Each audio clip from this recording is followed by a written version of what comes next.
I'm gonna rebrand behind you.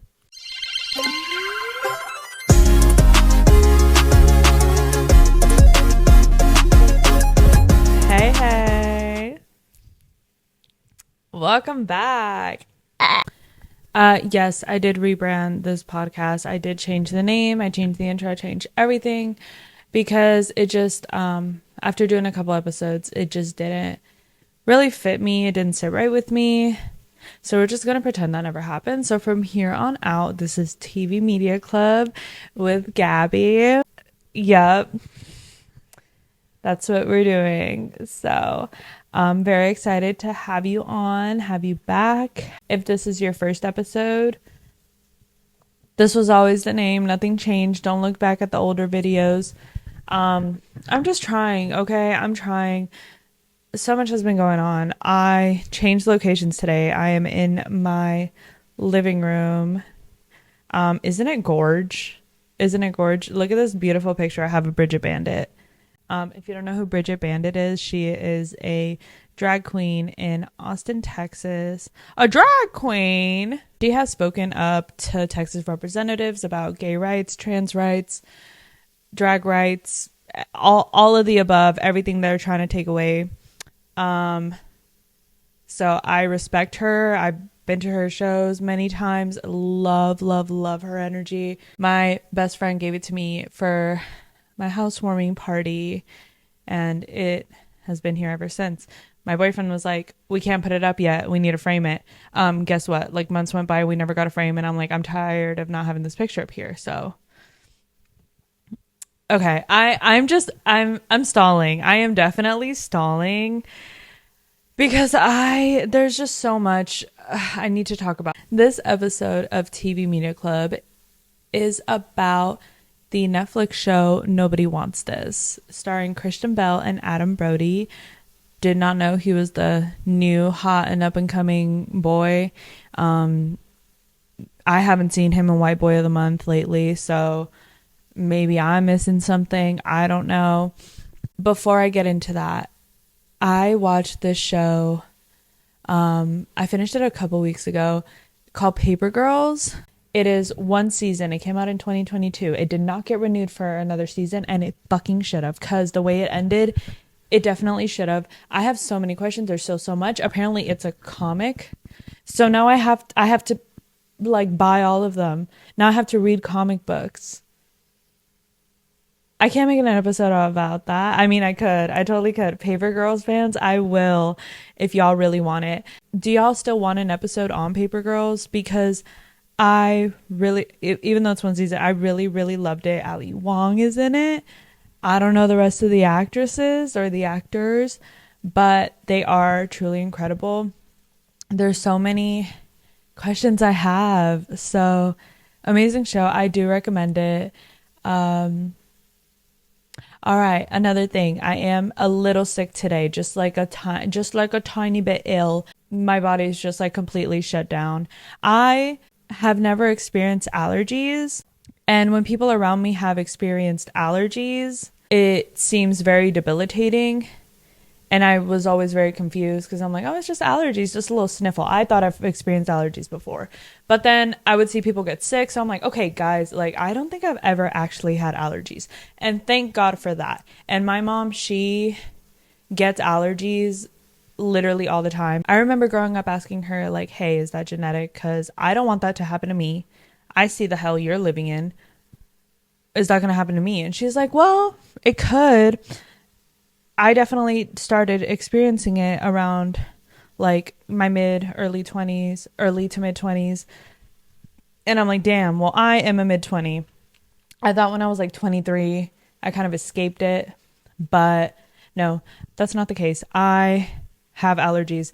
I've never felt like this before, and I know it's allergies because you just know this is what allergies are supposed to feel like. So anytime I've had a cold in the past and people were just like, oh yeah, like I get allergies too, and I'm like, no, I know it's not allergies. This is different. This feels like a cold. I feel gross.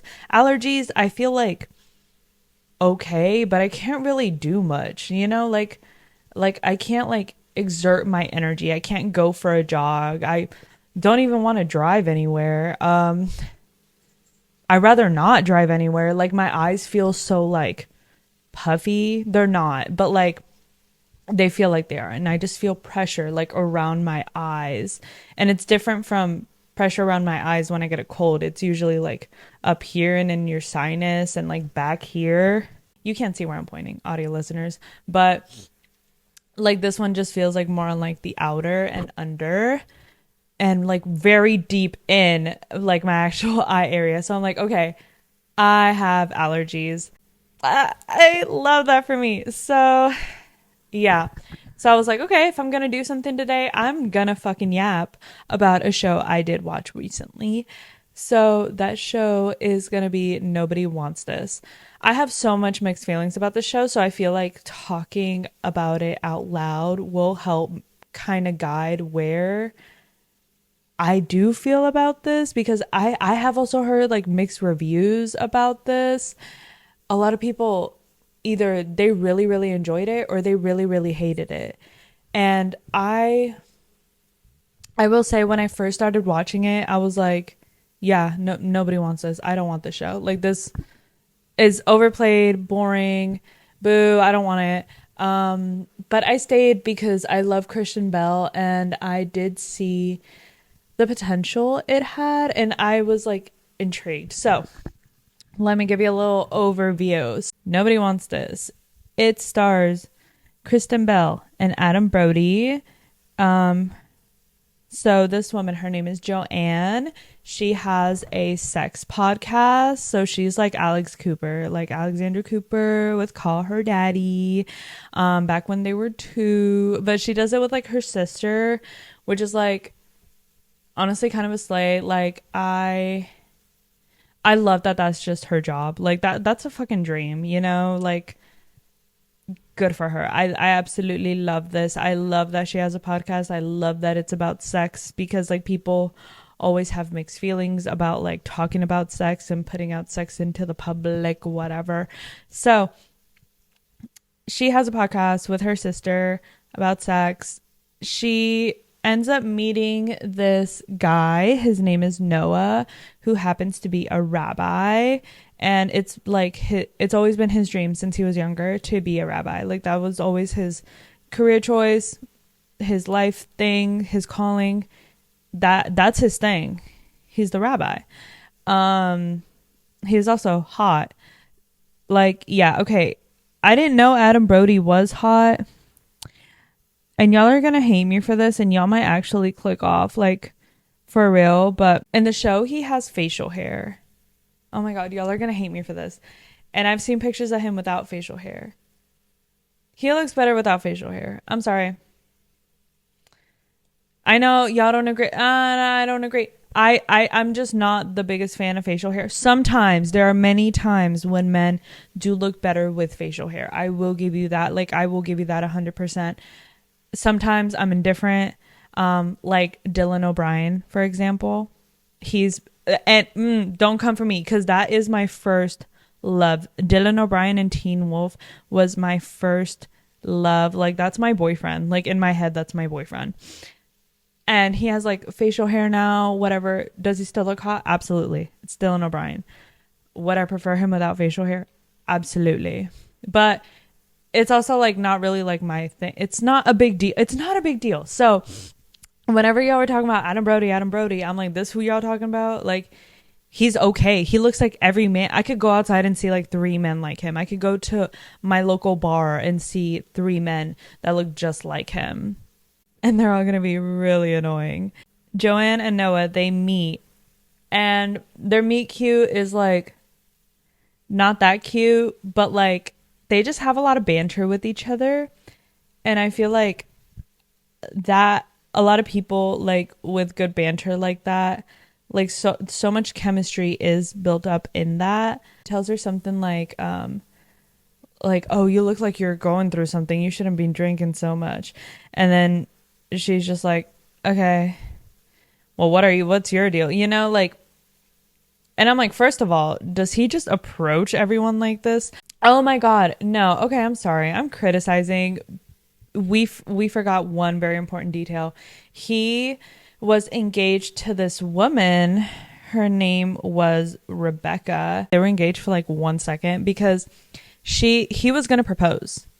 That's his plan. She found the ring somewhere and literally just put it on and then started telling people like, oh my God, like we're engaged, you know?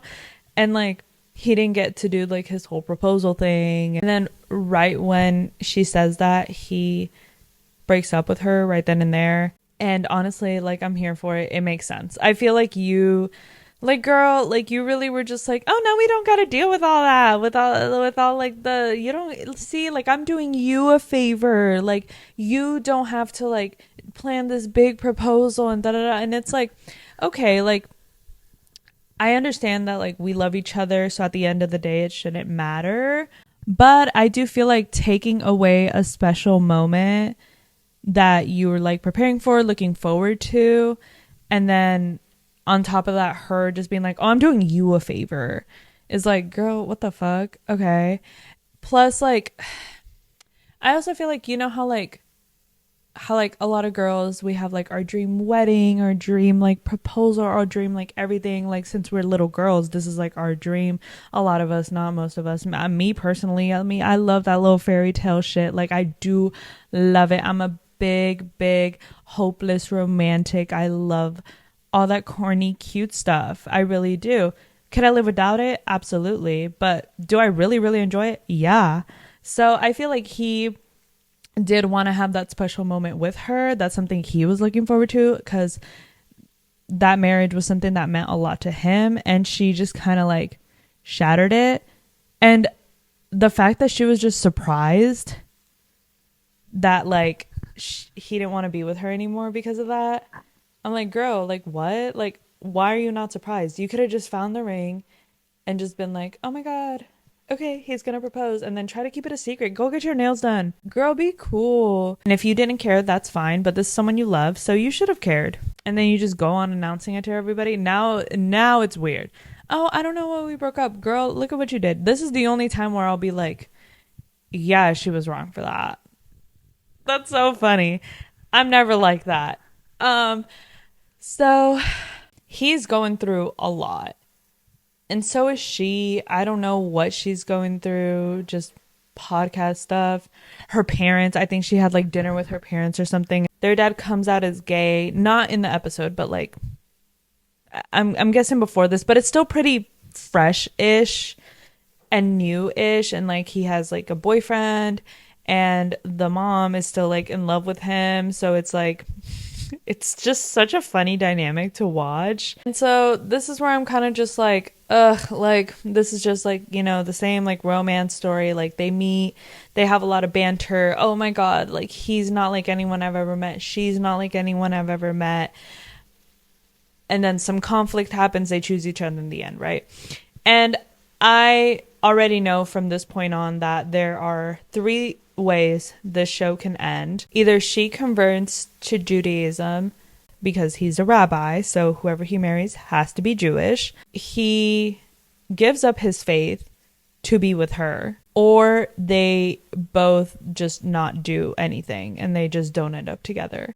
It was like a slow story, but like the chemistry was very fast.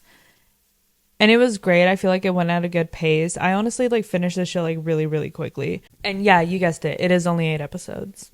What the fuck are we doing? Okay? I'm tired of it. That's basically the conflict. He needs to marry someone that is Jewish. She has a sex podcast, so she's like throughout this kind of worried about how she's going to be perceived. His family, his peers, and everyone is kind of just like so against this. Nobody wants this, you know? And even like people in her life are, oh, like you don't even want to be with him. You're going to sabotage this. You always do. Da, da, da, da. And I'm like, oh my God, like she's not doing anything wrong. I'm sorry. Like, can a girl just be in love? Can a girl just be in love? All right. Okay. I started it because I'm like, okay, romance, cool. I love a good romance. But I truly stayed for the characters because they kind of slayed. They really slayed. I love these characters. We're going to talk about a few today. There's not really many to talk about because there's not a lot in this. So firstly, I'm just going to talk about Sasha because he is my favorite character in this entire show. He's freaking hilarious. He's married to Esther.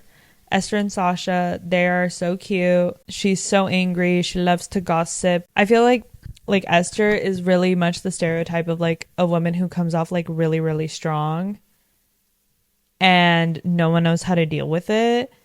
And then Sasha is just like, okay, babe, I love you. And I fucking love to see it because he's never like asking her to like calm down or chill, you know? So that makes me like him a whole lot more. And on top of that, he's hilarious.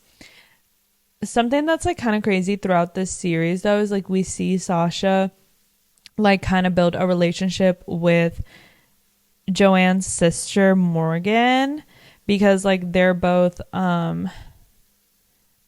Sasha is the brother of Noah also. Forgot to mention that. But they're brothers. Morgan and Joanne are sisters. Sasha and Morgan, they get along great because he's like, oh, like you're the shit sibling. The spotlight is always on our siblings. They can do no wrong. Everything's always like our fault, you know, everything just falls on us. Like they're more successful than we are. Like that's always going to be the thing. Like our parents are always going to love them more. Yeah, so they bond over that. And in the end, we find that Esther finds out that they've been texting. Esther, she calls Joanne and Morgan whore number 1 and whore number 2, which is so misogynist, but is so funny. Like, I'm sorry. Like, real misogyny is bad, guys. But it's like, they're grown women. They can take it. Like, okay. Like, but she also says it to their face. That's another thing. She's not just, she's like, oh, well, if it isn't whore number 2. She's like, oh, Esther, hi, nice to see you too. Like, but Sasha and Morgan, they kind of build like a relationship through that. And it's like an honest friendship. There are times where you feel like, oh, okay, like, are they gonna make this like a relationship thing? I'm like, no way. Like Sasha and Esther, they have a daughter and like they really love her. It's like her bat mitzvah soon. But no, it always stayed as a friendship. My only issue with that relationship is that Sasha never like mentioned it to Esther or anything, which I know Esther would just be like, oh, well, no, you can't be friends with her, so you're not going to talk to her. And it like, you know, and I'm sure he really just wanted a friend that he could actually like relate to. So I feel like that conflict would have been nice to see in this season instead of like having us like wait till season 2 if they're even gonna have one. Y'all go watch it so we can get a season 2. I just need to know because that's kind of, I care about Sasha and Morgan's friendship more than Joanne and Noah's relationship. Why is that? I don't know. And Sasha and Morgan are just more likable to me, like their characters. Personally, I really love them. I do understand why he didn't say anything, but I still feel like as a married man you should disclose that, whether your partner gets mad or not. You know, you can talk it through, figure it out, because now, you know, she was gonna find out regardless, and guess what? She found out. Look through your phone, she saw the messages. That's even worse than you just being straight up with her about it.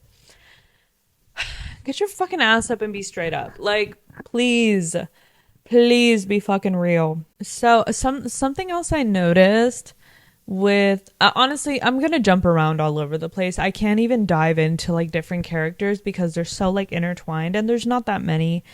So another thing that I can't really shake is the relationship that Morgan and Joanne have with their podcast, because I feel like mostly in the beginning, like, you know, they have meetings with like producers and stuff. Like they're actually like going big. Like this is like a big deal. This is gonna be a really big deal. And whenever they would meet with producers and stuff, or whenever they would talk about the podcast together, like Morgan would be like, yeah, it's a sex podcast. Like we have a sex podcast. We talk about sex. It's a sex podcast. And then Joanne would be like, well, it's yes, but like it's more than that. It's, you know, about femininity and like guiding relationships and like all the trouble we go through as women and da da da da da. And it's like, yes, that is the correct answer. But some fucking producers or like people, developers, I don't know who the fuck these people are. I hate the hoity-toity fucking meetings, bullshit dinners, like meeting with the professionals. Like these fucking, first of all, these professionals can't even like, aren't even going to understand if you told them that, you know, they're just going to be like, okay, well, that's boring. So yeah, you do kind of have to sell it as a sex podcast. Sadly, it is the world we live in because a lot of these men don't hold more power in their brain cell to be like, oh yeah, y'all talk about sex, but like y'all help a lot of people, y'all give a lot of advice. You know, they're not thinking that. They're not thinking that. They're only thinking about what sells, and that is sex. So like Morgan, I am kind of with her. But I feel like they kind of like would crash in that because like anytime she mentioned it, Joanne would rebuttal with that. And she'd be like, oh, and Noah like also agrees. And it's like, yes, Noah agrees, and we all agree that is what it is, but like this is not how we're gonna sell it because then it's not gonna sell. You know what I mean? Like it is, sadly, and there's nothing you can really do about it. So you got to play the system or else it's going to play you. And that just sucks. And it does suck. At the end of the day, it does suck. But like, there's really nothing you can do unless you are Jane Fonda. In that case, you can do whatever you want and you can advertise anything however you want because people will listen to you because people actually respect you. I really thought that would be more of a conflict throughout the series, but it was only just like glanced over and mentioned like the first couple episodes, and then we see like their relationship kind of like grow a little closer, and then they had like a big fight, and then they got really really close again. That's just like sister stuff, you know what I mean? I don't know, I don't have a sister, so I don't exactly know if that is sister stuff, but it's giving sister stuff like from what I've seen. Like I do have a degree in family sciences, so. Also the big fight, let's talk about that. That was wild. So Rebecca, she was talking to Morgan, the sister. She knew Morgan was the sister, but like Morgan didn't know that she knew she was the sister. So she started like saying a lot of stuff about, I was going to call him Brody. That's not even his name. That's his last name. About Noah, hoping like it would like cause friction between them, break them up so she can like swoop back in and steal him back, even though like, girl, he doesn't want you. She was saying all these types of things like, oh, me and Noah still talk all the time. We're like this. We're so close. We are like everything to each other, and it was all lies. Whenever Morgan brought it up to Joanne, she was just like, no, you're lying. Like, Noah wouldn't do that to me. And technically Noah didn't do that to you, and technically she wasn't lying because that's what she thought was the truth. So it's like, you see, like just misunderstandings can cause just like so much, but then like that's when like repressed feelings come up. Like that's when her sister's like, well, you can't even like hold a relationship, like you can't just admit that like you'll never be satisfied, you'll never be happy, like you leave whenever things start to get good. And she's like, well, I'm trying not to, like I'm trying to really see it through, like I really like him. And it's like, well, y'all shouldn't even be together, like how are y'all even gonna work that out? He is a rabbi, you have a sex podcast. So many things come out, so many feelings get hurt because of a miscommunication, because some bitch wanted to start shit. See, don't do that. Don't do that. Because at the end of the day, guess what? He still doesn't want you. Why are you still messing with Regina, Katie? Why? I'll tell you why. Because you're a mean girl. You're a bitch. So I'm glad that like she was able to admit that, even though she didn't admit it to her face whenever they did confront each other, which she should have. That was a crazy moment. I was kind of like, I didn't think they would end up talking to each other at all this whole season, but I'm kind of glad they did. And they were like, oh, I like was stalking you on social media. And I was like, me too. I was too. Like, oh my God. So like, you could really get caught up in like so many insecurities. I really don't know if Noah ever told Joanne why he broke up with her in the first place. Or like the moment that like was like, yeah, we're done, because I feel like she would have understood more instead of like putting her on this pedestal and then just constantly comparing herself to her. But I think at the end of the day, it didn't matter because she was still going to compare herself to her at the end of the day. So for her to like find her own confidence and open herself to like love and someone who actually likes her, it's nice to see.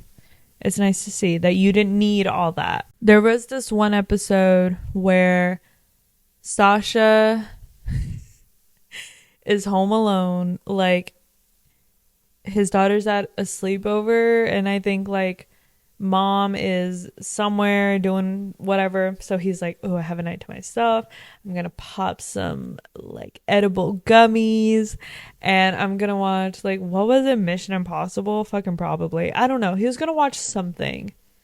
It was either Mission Impossible or just Shark Tank. I don't know. Those don't correlate. I don't know where Shark Tank came from. That definitely wasn't it. But bro, the brain fog you get when you're like kind of sick is like kind of fucking annoying because I can't remember a fucking thing. His daughter comes home as like the edibles like hitting, and she's like in a crisis over like a boy. Like she's like, oh, my friend texted like my crush that like I liked him and now I'm scared and da da da da, and she left, and then oh my god, and then he tries to resolve it. He's like, okay, we'll make a fake like Instagram or Snapchat and like text him and like ask him if he likes you, and all the it, like it was just nice dad moment. See, honestly, I like Sasha so much, like husband, father, period. Okay, another thing, like I did see a lot of creators like be mad about Joanne and Noah being together in the first place. Like they were like, they shouldn't be together. Baby, that's the point of the show, is that nobody wants this. Nobody wants this. Not even the audience wants it. Okay, I didn't want it, but they just kept choosing each other. So it's like, you might as well, like, you're already deep in, you might as well just go in, because it's like, if you just keep choosing each other against all odds, you're putting yourself in these situations. Like you're going to temple and kissing him in front of everybody. You're going to the retreats with him. You're missing important dinners like about your podcast to go to stuff like this. You're thinking about converting to be with him. And he actually, what is he doing? I think he's just there. He just keeps showing up and he's just there. I feel like no matter what, he's just going to be there. Like, you need something from me? Okay, I'm there. I got you, I'm there. So, like, if they keep choosing each other and we see that, why wouldn't we want them together? Because I feel like people who keep choosing each other deserve to be together. I feel like that happens because, like, their chemistry is just so strong from the jump. And again, it's just like that banter. And like at the end of the day, dog, you really just want someone who's gonna make you laugh and you enjoy spending your time with. And they clearly do that for each other. And I know a lot of people say it's like, oh, like the bar is so on the ground, the bar is in hell, like we're putting this man on a pedestal for just doing like the bare minimum. And it's like, I don't really think anyone's putting him on a pedestal. Like no one's like, oh, like I want this, I want to love like this. Like people just want to be loved. Like, and this is like an example we get, but it's like they're not even in a relationship yet. Well, like they are in a relationship, but like they're not doing like, they haven't like faced like a serious like relationship thing, like death in the family or moving in together. That is very different. Those are two very different things. But like it does let you know a lot about your relationship with how like your partner like deals with like you going through something like that, and then how you both live with each other when you live together. So they haven't really done any of that. They've met each other's parents. So yeah, like it is getting pretty serious, but it's not even at like the serious point yet. And everyone is just like already having their opinions about it, even when they were just talking and just like so it was just kind of annoying. It's like, I know y'all don't want this, but like y'all are so opinionated about this relationship, like everyone is. So it's like, damn, can you just let like the people in the relationship like try to understand what they even want? Because like, like I people can't help falling in love with each other. That's the thing. You can't help chemistry, you can't help pheromones. Like, yeah, you can look back and be like, hey, like maybe this isn't good for us. Like there's a lot of things like that are in our way that is getting in between this.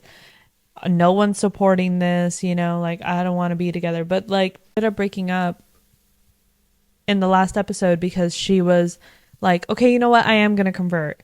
But then she's gotten to a point where she is more secure in herself, and like, I don't know, good love will do that to you. It did that to me and made me so fucking secure. Like she was like, you know what? I don't want to give up like this part of me. I would be a completely different person if I went through with this. And that's not who I want to be. That's not what I want to do. So she got her ass up and she was like, I'm so sorry, but we can't do this. And then she broke things off. And we end it with them kissing.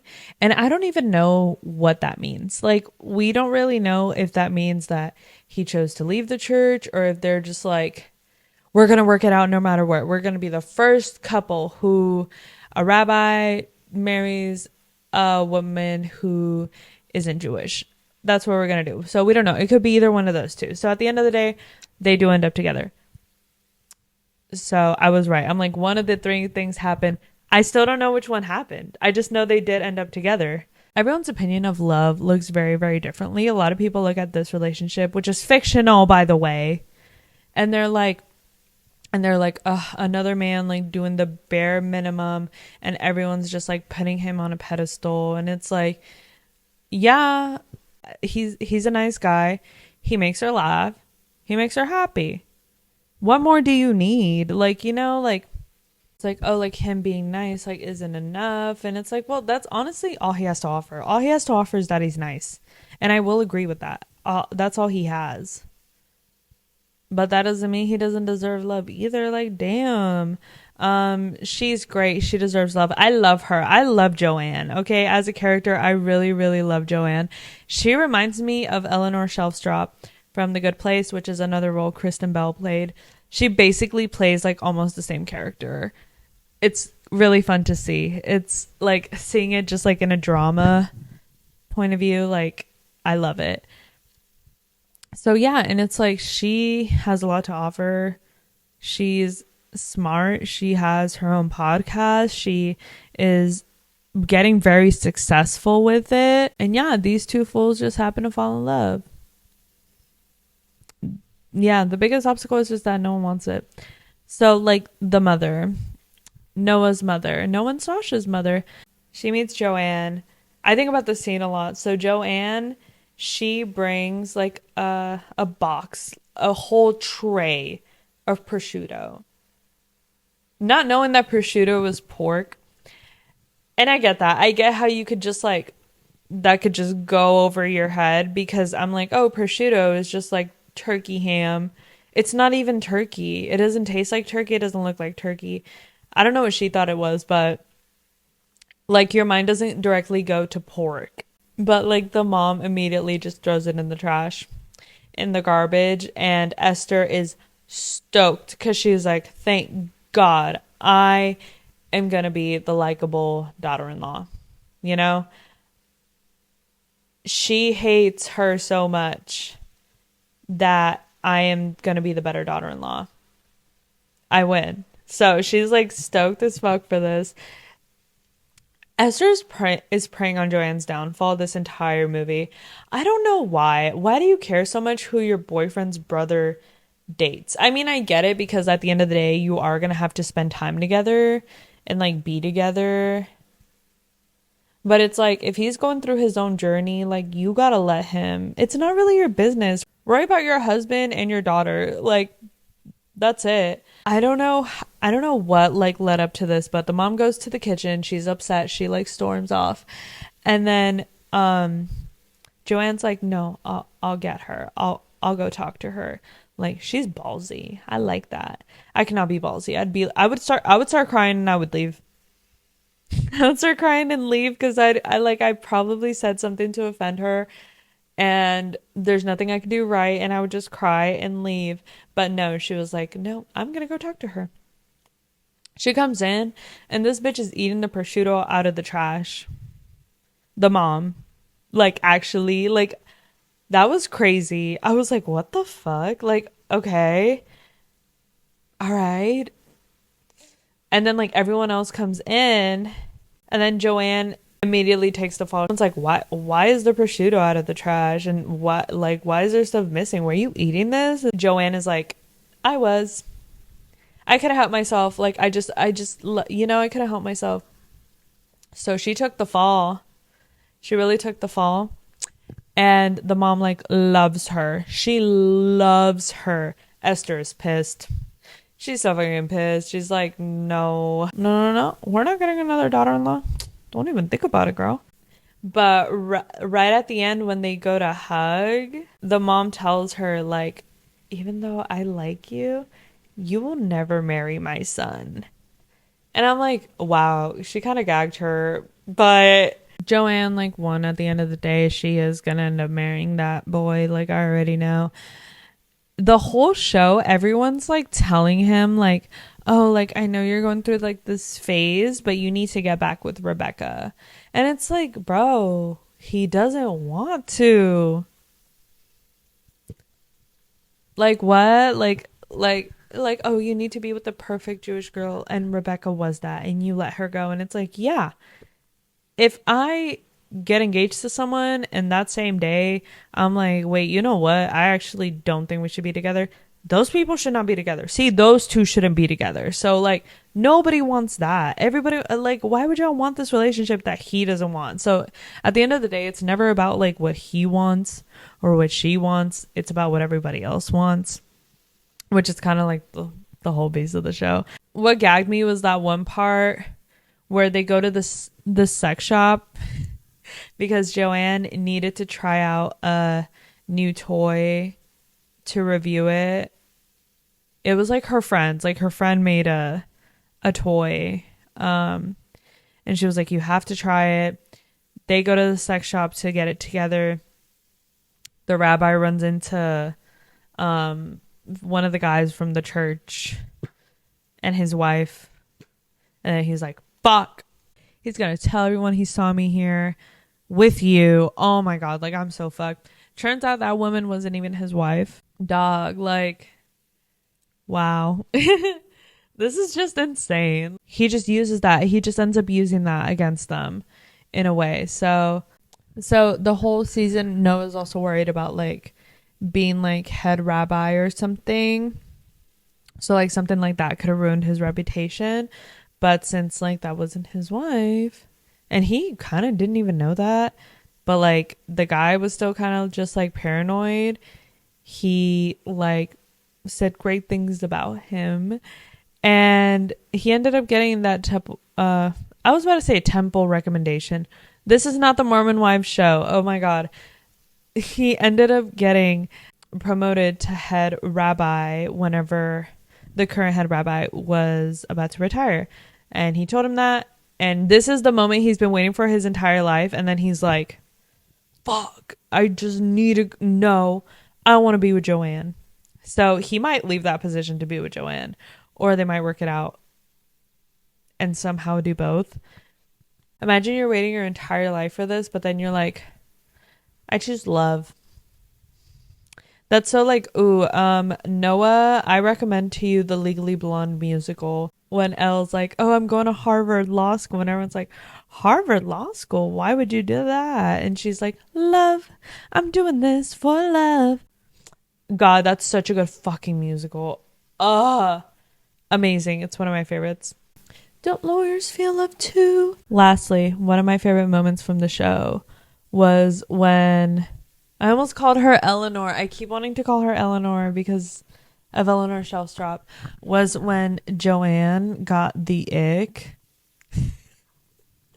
She genuinely got the ick from this man, and I thought that was so funny because like that's actually like kind of how it happens. Like he was like, oh my God, that's exactly what having the ick feels like. Like, if you're only gonna watch like one moment of the show, well, you gotta watch two. You gotta watch when she gets the ick because it's cringe. It's cringe. It sucks. But like, you feel it. You actually feel it. You get the ick too. I didn't think Adam Brody could give me the ick, but the beard kind of helped him. I feel like if he didn't have the beard, I wouldn't have gotten the ick. But that one and the edible scene that Sasha has. Anything with Sasha fucking I love him on this show.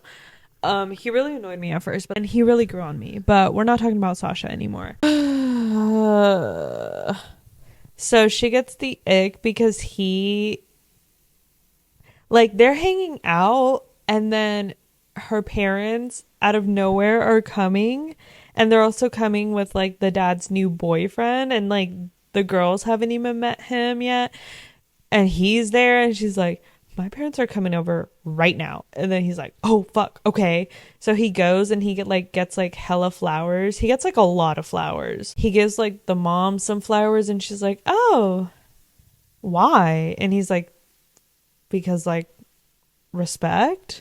And I'm like, okay, girl, like your gay husband never gave you flowers. That's crazy. There are also sunflowers, which was kind of funny. I mean, I love me some sunflowers, but I feel like that sunflowers are not really a mom flower. I don't know. They are in California though. Is she Wiccan? So like she sees him like standing there and I think he just finished playing basketball or something. So he's in like, you know, those shoes, those like some dad shoes. The sweaty basketball shorts to the knee. He's like holding like a lot of flowers and he's like nervous and then she sees him and she gets the ick and I'm like, fuck, like, yeah, that is kind of how it happens. Like, and it's like, he didn't do anything wrong. He was just trying his best. And that's another thing. Like, he's trying his best. The ick is just so hilarious because it really can just happen out of nowhere for no reason. Like, I literally got the ick one time from a guy because of the way he like jumped on my bed. Like, and I don't mean like he physically jumped on my bed, but he like slid into my bed, like launched himself onto my bed. And it's not that him doing that gave me the ick. It's the fact that he did not respect that I had made my bed and that like him doing that was gonna undo my sheets from the bottom. It was in a dorm. I was in a dorm. So like, you know those slippery ass mattresses that they have in there that like you move an inch and your fitted sheet is coming off, especially my bed because it was what's it called when you put it high up? Damn, I already forgot the name. It was bunked. It was laddered. I laddered in my bed. So him doing that, like, it's a bitch to make from the bottom. So I was like, that was mad disrespectful. And it gave me the ick. Like, you just launch yourself all fucking happy, not even thinking about the consequences. Yeah, that gave me ick. Also, I'm just mentally ill. So, like, someone, like, touching my bed like that, like, someone playing in my bed like that will physically make me fucking angry. Because he gave me the ick. And guess what? I didn't even know what the ick was. So don't even start saying that, like, oh, the ick is, like, this new thing that the internet girls came up with. And, no. Absolutely not. And plus, like, icks are supposed to be fun, okay? Icks are fun and they're funny and they're just all fun and laughs.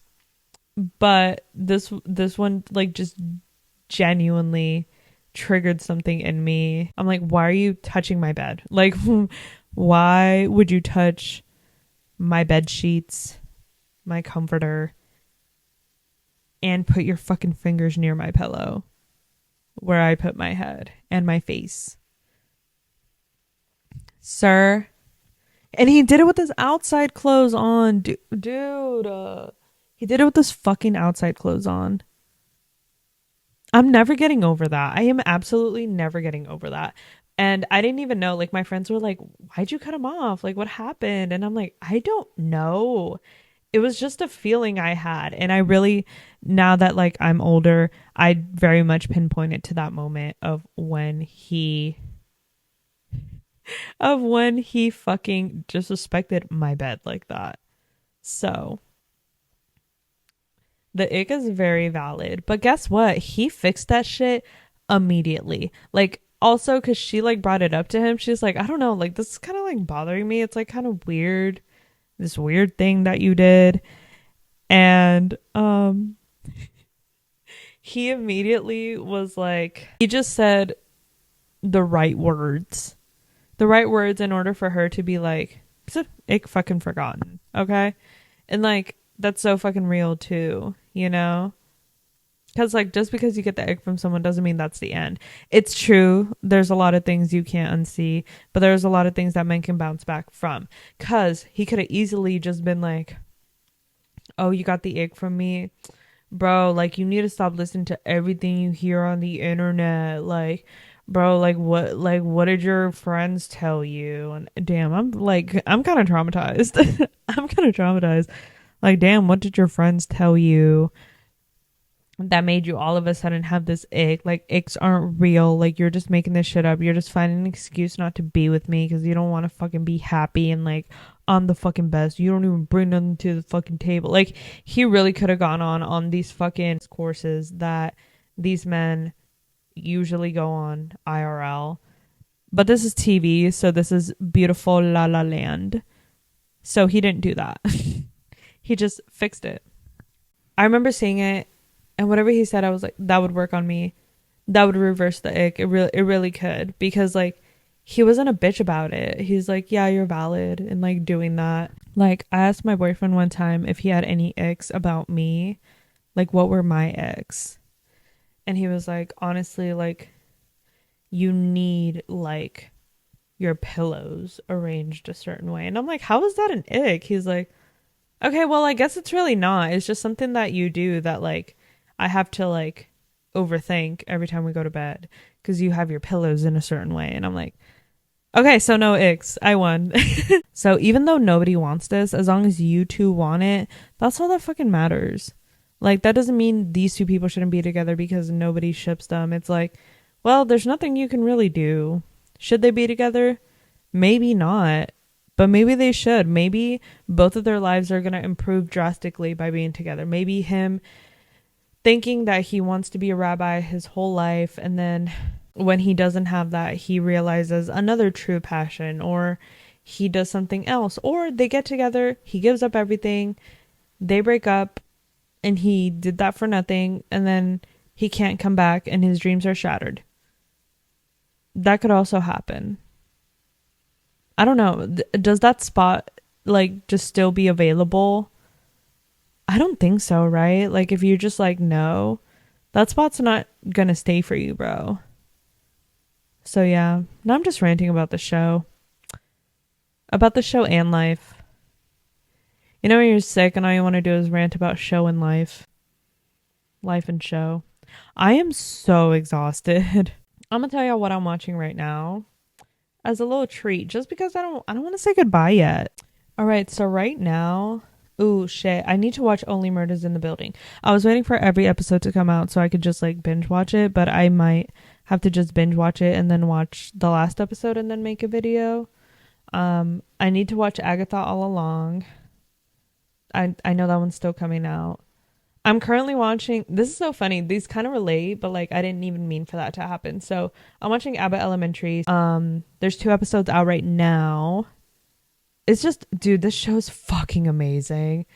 I could talk about this show forever, and I can't wait to finish season 3 because I will be talking about it. No, not season 3. We're on season 4. Bitch, we're on season 4. Oh my god. See, this is a consistent show. It's since 2021 and we're on 4 seasons. That's a show.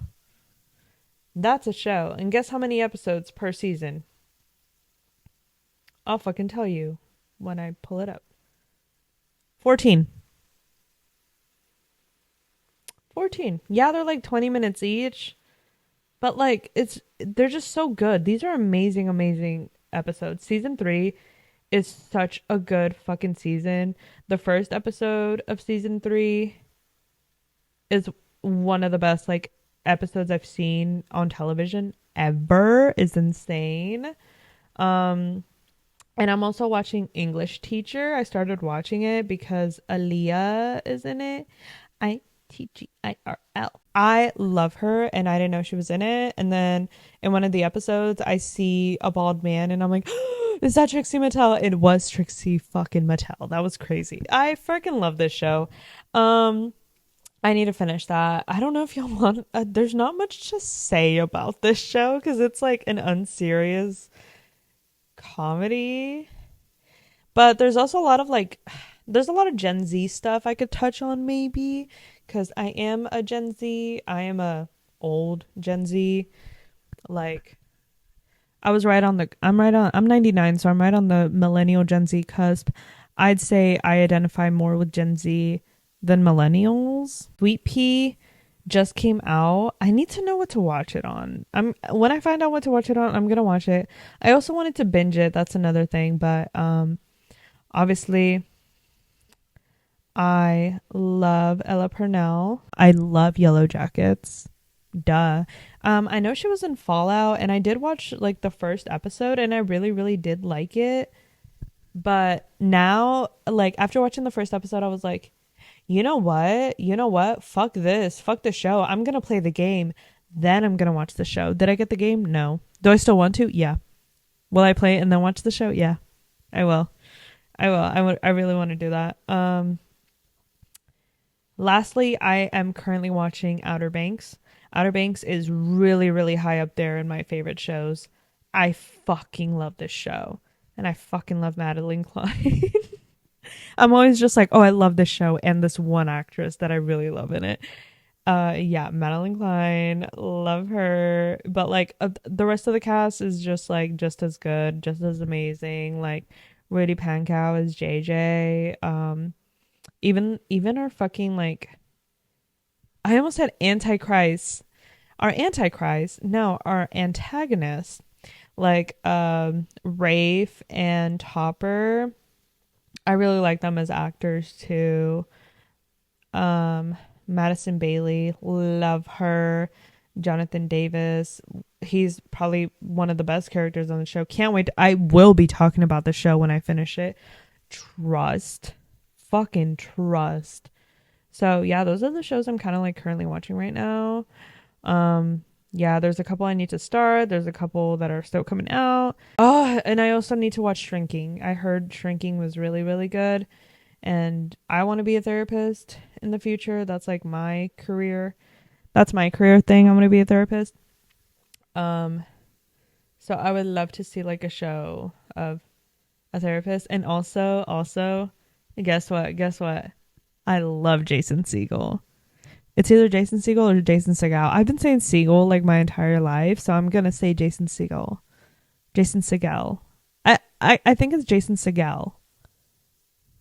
Okay, whatever. But I love him so, so much. Really, really high up there in like my favorite actors. So yeah, that is basically all I freaking have on. I almost said The Secret Life of College Girls. Nope, it's The Sex Lives of College Girls, Secret Life of Mormon Wives. It can't be both, Gabby. Yes, that is all my opinions on the Nobody Wants This show.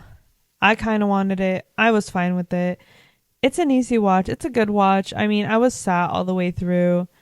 Could have gone with a little tiny bit more drama. Oh, I really like the episode where they all get drunk at the basketball game and they all become friends. That was really fun. That was really cool. And that was really nice to see.